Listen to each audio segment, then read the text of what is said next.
Olá pessoal, sejam bem-vindos a mais um vídeo da nossa série de Introdução à Linguística. Nas aulas anteriores a gente viu sobre a origem da linguística, né, como ela surgiu, quem foram os primeiros teóricos. E hoje a gente vai fazer uma recapitulação aqui das principais correntes teóricas da linguística que surgiram no século XX. Começando aí pelo estruturalismo, né? O termo estruturalismo ele diz respeito a uma série de vertentes da linguística que inclui o Ferdinand de Saussure, como a gente viu nas aulas anteriores. Isso não quer dizer que ele tenha começado o estruturalismo. A gente tem estudos anteriores, desde os anos 1870 a 1920, que têm as características do estruturalismo, compartilham parte da teoria e do método, e que inclui até mesmo os trabalhos trabalhos iniciais de Saussure, e muito focado na linguística diacrônica, como a gente já viu, mas a partir do curso de Linguística Geral, em 1916, é que a gente tem um marco inicial, né, um divisor de águas entre o que seria os estudos pré-linguísticos e a linguística moderna. Então, o estruturalismo começa na Europa, né, principalmente na Suíça, e se desenvolve paralelamente também na América do Norte. Dentro do estruturalismo europeu, a gente tem a corrente de Genebra, de onde vem o Ferdinand de Saussure, que tem aquelas características de um estudo sincrônico, baseado na estrutura da língua. E dentro do estruturalismo europeu, a gente chegou a ter outras escolas também, né? O que eles têm em comum é o estudo do que eles chamam de estrutura da língua. A estrutura seria o mesmo que forma, né? Seria a langue, o sistema linguístico. O sistema linguístico é o conjunto de regras de uma língua, é o que define ela como sendo a língua, independente da sua manifestação real. Ela é, portanto, uma estrutura que é virtual, que existe apenas dentro daquele conhecimento que é compartilhado por uma comunidade. Para o estruturalista, a língua é um fato social, né, como vimos nas outras aulas, e vai ter correntes diferentes que vão interpretar como um ato psíquico. Mas para o estruturalismo, a língua é uma virtualidade e que ela pertence à interação social. E dentro disso, eles têm o estudo da língua de duas formas, né? O formalismo, que seria a forma, e a substância. A forma, então, são essa virtualidade, né? São as regras da língua. E a substância seria a existência material da língua, que são as coisas que a gente fala, que a gente escreve, né? Para o estruturalista, o estudo da língua ele deve se focar apenas na forma. E eles também fazem a diferenciação entre sincronia e diacronia, né? Se você postula no curso de Linguística Geral que o objeto de estudo da linguística estruturalista é o estudo sincrônico, a língua como ela se apresenta para o pesquisador, independente do seu caráter histórico. Só que ele fala também que uma diacronia, o estudo histórico da língua, seria a soma de várias sincronias, estudadas em épocas diferentes, né? E dentro dessas correntes estruturalistas, a gente tem tanto estudos sincrônicos, como o Saussure, tem também estudos diacrônicos, né? O próprio Sapir e Whorf, que eu tinha citado na primeira aula, fazem um estudo estruturalista nos Estados Unidos, tendo também a abordagem tanto sincrônica quanto diacrônica. Então, as principais escolas estruturalistas da Europa foram a Escola de Genebra, né, de Saussure, também o Círculo de Praga, ou Escola de Praga, a Escola de Copenhague e a Escola de Londres. O Círculo de Praga ele é importante, tem como principais nomes aí o Roman Jakobson e o Trubetskoy. O Jakobson ele tem aquela teoria, você já deve ter ouvido falar, das funções da linguagem.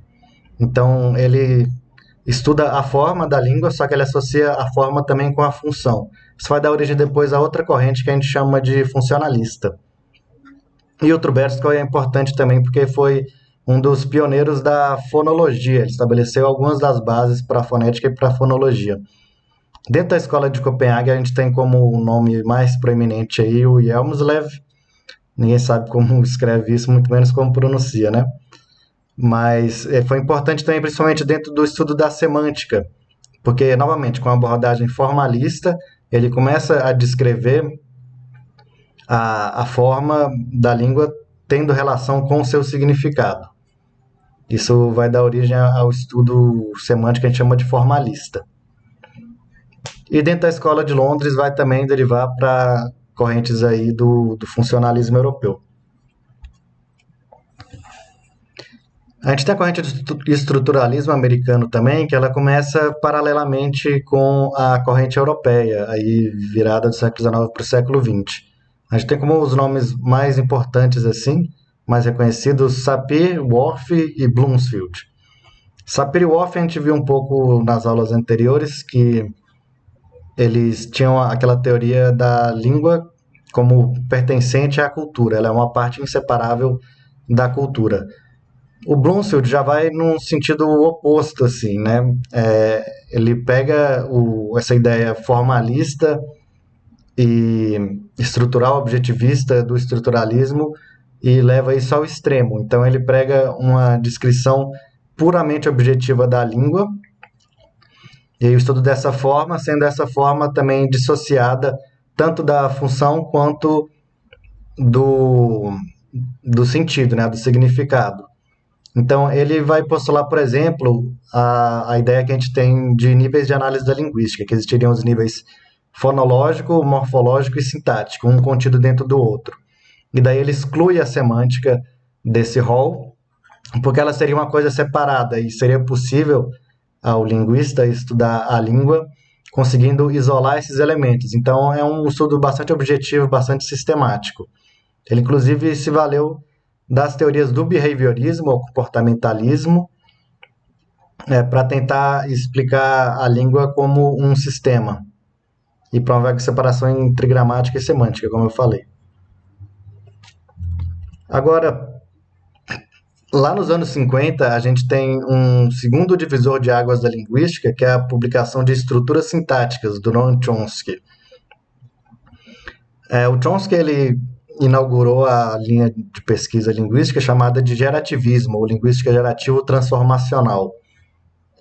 E isso foi um divisor de águas na linguística, porque até hoje, quando você fala de linguística, você precisa citar o Saussure e o começo do estruturalismo europeu, é claro, porque é isso que foi a origem da linguística moderna, mas também não tem como escapar da influência de Chomsky.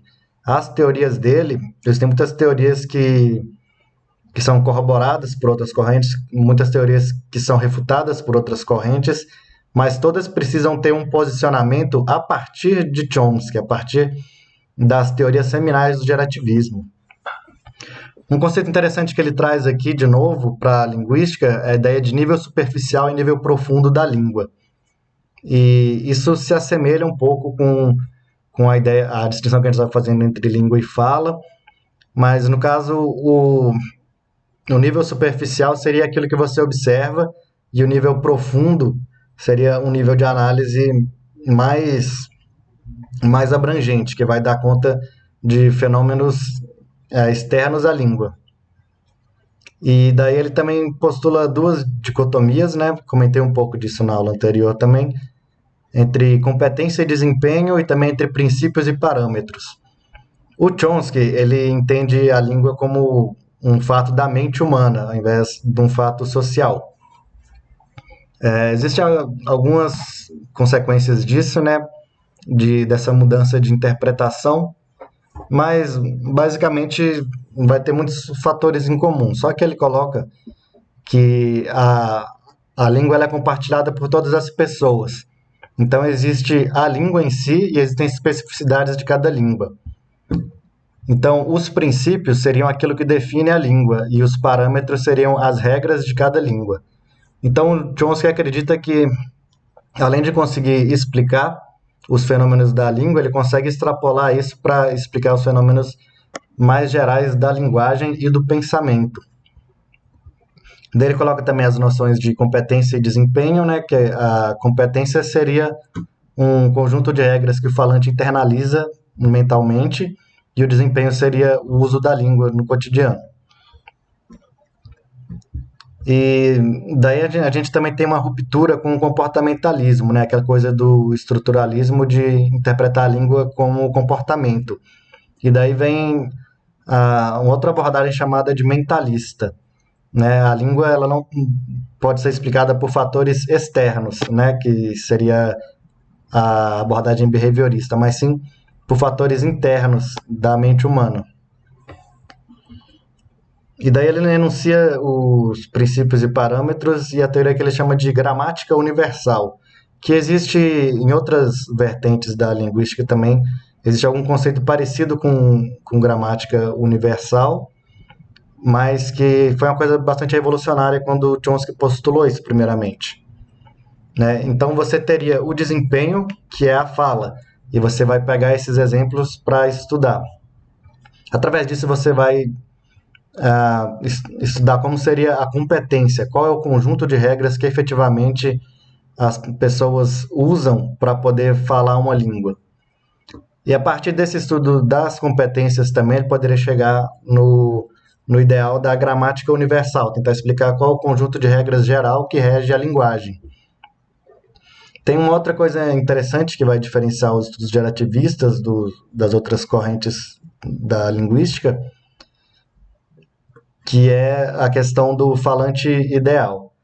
O Chomsky ele estudou um falante ideal, e não só os casos concretos observados na realidade, e ele coloca o conceito de intuição linguística. Você, como falante nativo, você tem uma intuição linguística e você pode usar isso para construir frases, construir sentenças para servir de exemplo. Então, o estruturalismo coloca que você deve usar exclusivamente os dados obtidos da realidade, a partir deles estudar o que está subjacente a eles, que é a língua, né?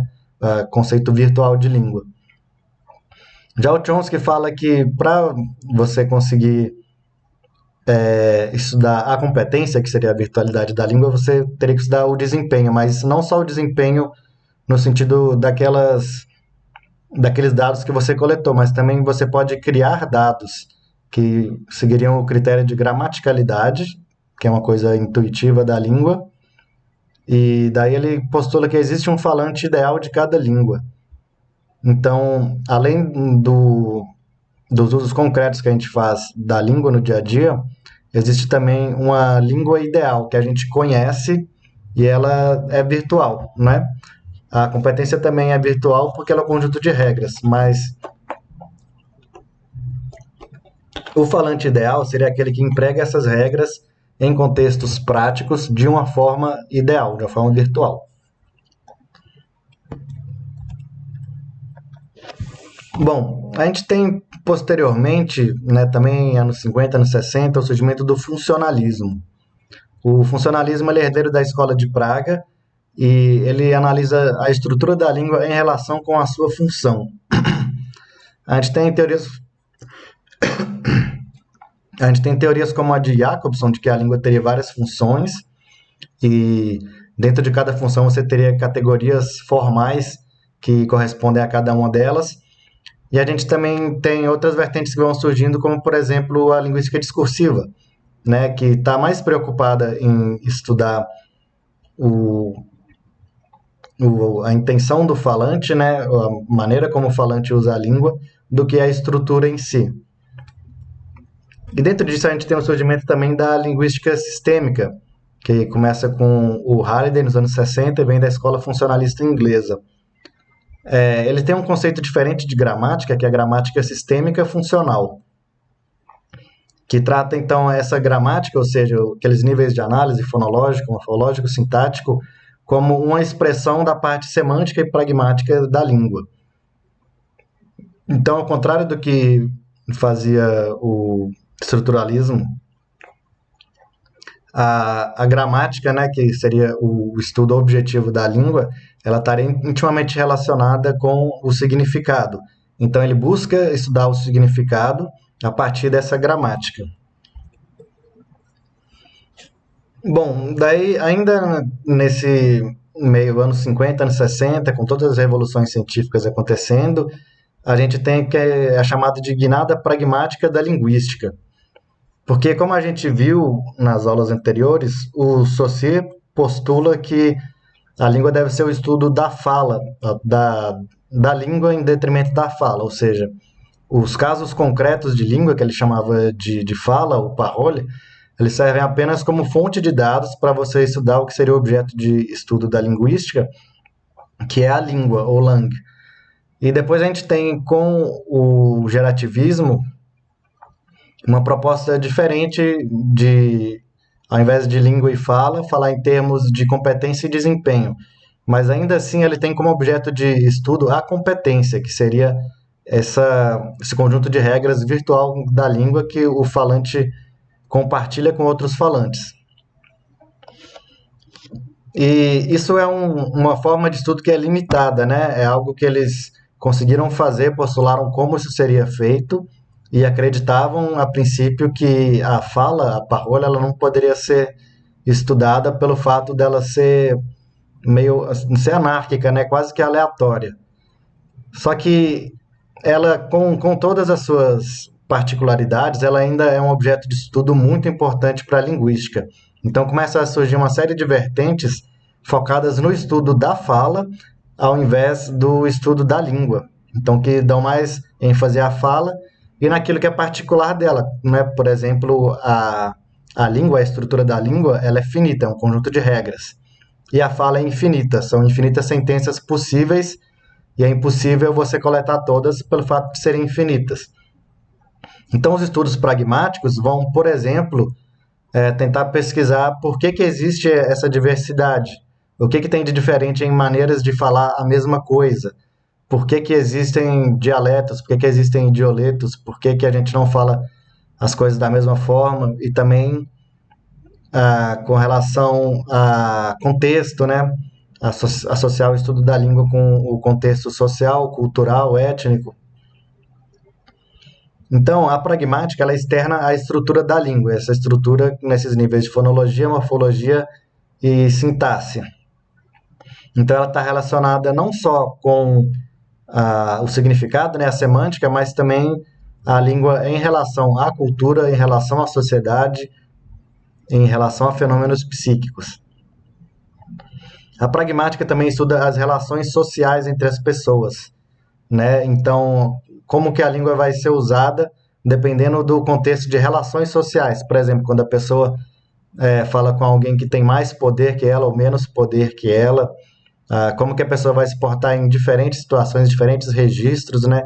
No registro formal, informal, acadêmico, científico. E dentro das linhas que vêm dessa guinada pragmática, a gente pode citar aqui como exemplos a sociolinguística, que estuda a variação da língua em relação com essas relações sociais, a análise da conversação, a análise de discurso, a linguística interacional e entre muitas outras áreas, né? Isso aqui é um breve panorama que eu estou dando e com essa limitação de focar anos 1870 até 1970, mas a gente tem muitas áreas da linguística surgindo até hoje e a gente tem várias áreas de estudo que podem ter vinculação ou não com essas áreas clássicas e que estudam a fala e não somente a língua. Então, isso são correntes que a gente chama de pragmáticas, né? O termo pragmática pode ser entendido também como um dos níveis de análise, né? Você teria fonologia, morfologia e sintaxe, e aí teria a semântica, que é o significado, e a pragmática, que é o significado social. Bom, e por fim a gente tem uma outra grande revolução que aconteceu na linguística, que foi a retomada dos estudos de Bakhtin. Então, Bakhtin fazia parte da corrente chamada de formalismo russo, ali na virada do século XIX para o século XX. Teve uma produção muito vasta, tanto na linguística, quanto na teoria literária, quanto na filosofia da linguagem. Ele é bastante estudado nos cursos de letras porque é o único autor que eu saiba que ele é estudado tanto na linguística quanto na teoria literária. E não só isso, mas em toda a linguística, em toda a teoria literária. A gente tem uma retomada dos estudos de Bakhtin a partir de 1970, quando começa a ter a publicação dos estudos dele em toda a Europa, e não só na Europa Oriental, de forma limitada.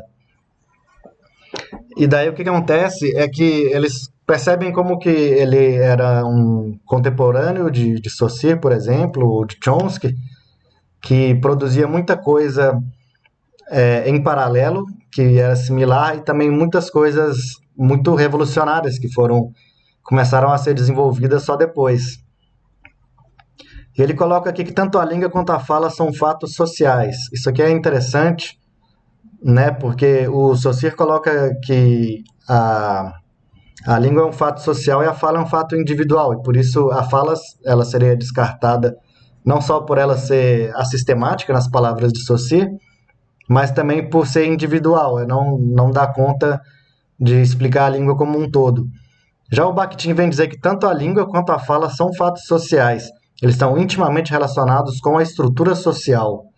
Então, isso se assemelha também com aquilo que a gente estava falando das vertentes mais pragmáticas, né, que fazem essa relação entre a estrutura da língua e a estrutura social, e também está muito de acordo com um conterrâneo contemporâneo de Bakhtin, que foi o Vygotsky, que ele coloca que o estudo da mente humana ele passa necessariamente pelo social, pela interação entre as pessoas. Então, é muito importante, dentro da teoria de Bakhtin, o conceito de interação e também o conceito de dialogismo, né, que seria a relação dialética que existe entre a estrutura social e a língua. Ou seja, a língua ela reflete uma estrutura social, mas a estrutura social também é moldada pela língua. Bom, em conclusão, essas correntes todas que a gente viu, elas têm ramificações até hoje, né? Então, não existe uma sequência de surgiu isso, depois surgiu essa outra corrente em substituição, elas não funcionam em substituição. E também elas não podem ser consideradas como totalmente corretas ou totalmente erradas, né? A gente usa conceitos que vêm dessas correntes até hoje como ponto de partida. E dentro da linguística, assim como nas outras ciências humanas, existe a questão de escolha teórica e escolha metodológica, né? Porque as teorias elas são coerentes entre si, mas elas podem ser discordantes de outras teorias. Então não basta você achar que uma teoria é mais correta ou mais errada ou mais moderna ou mais antiga. Você precisa escolher uma afiliação teórica e ser coerente com ela, na teoria e no método. Existem muitas outras vertentes da linguística. É importante lembrar também que a linguística é uma ciência que está em construção, assim como toda ciência, claro, ela está em construção. Então, você vai pegar um manual, ele vai te dizer de uma forma normalmente cronológica, algumas vertentes de pesquisa, vai parar geralmente ali nos anos 60, 70, 80, mas existem muitas áreas da linguística que estão surgindo hoje, né? E que são derivadas de outras áreas clássicas. Então, dentro de quase todas as vertentes da linguística hoje, a gente tem uma influência muito grande dos estudos pragmáticos e dos estudos bakhtinianos. Como eu falei, o estudo da língua isolada, da semântica isolada da pragmática, ele é limitado, ele é importante, ele tem uma função histórica, mas ele é limitado. Então, hoje em dia é possível, dentro de várias afiliações teóricas diferentes, você fazer um estudo que seja formalista ou pragmático, ou os dois. E a gente tem, por exemplo, hoje os estudos do discurso, né? Existem várias vertentes de análise de discurso dentro da linguística. Todas elas têm essa motivação mais pragmática e elas têm uma afiliação normalmente mais voltada para o funcionalismo. Existem áreas da análise de discurso que são muito novas, né, que começaram nos anos 90. Você tem o desenvolvimento da teoria ainda hoje acontecendo, né? Porque, como eu falei, a teoria é um corpo, não vou falar um corpo teórico, né? Um corpo de conhecimento muito, muito grande, né? Muito robusto e que é coerente em si mesmo. Só que algumas linhas teóricas não têm sequer essa teoria completamente formada, né? Ela está em formação e para isso é importante a pesquisa, continuar com a pesquisa em linguística e dentro das afiliações teóricas específicas. Por isso é importante saber aqui, primeiro, conhecer mesmo que superficialmente nessa primeira aula, as linhas de pesquisa, as correntes teóricas da linguística, melhor dizendo. E quando for partir para pesquisa, é preciso levar em conta não só a filiação teórica, mas também os objetivos e métodos do estudo em específico, e afunilando cada vez mais. Então, a primeira coisa é a seleção de uma escolha teórica, né? Uma dessas escolas. E daí ir afunilando para aquilo que é mais coerente e mais útil para o seu estudo, né? Por isso que existem tantas afiliações assim. E é importante conhecer esse histórico também, né? Para não desvalorizar aquilo que veio antes, né? Que fez parte da formação da linguística e nem desvalorizar aquilo que você não conhece também, né? Conhecer um pouco das coisas para entender se você concorda ou não com aquilo. Bom, era isso por hoje. Eu deixo aqui a indicação desse livro História Concisa da Linguística, da Barbara Wedgwood, que eu usei para basear a maior parte da aula aqui. Muito obrigado pela atenção de vocês, eu sou o Pacífico e essa foi mais uma aula da série de Introdução à Linguística.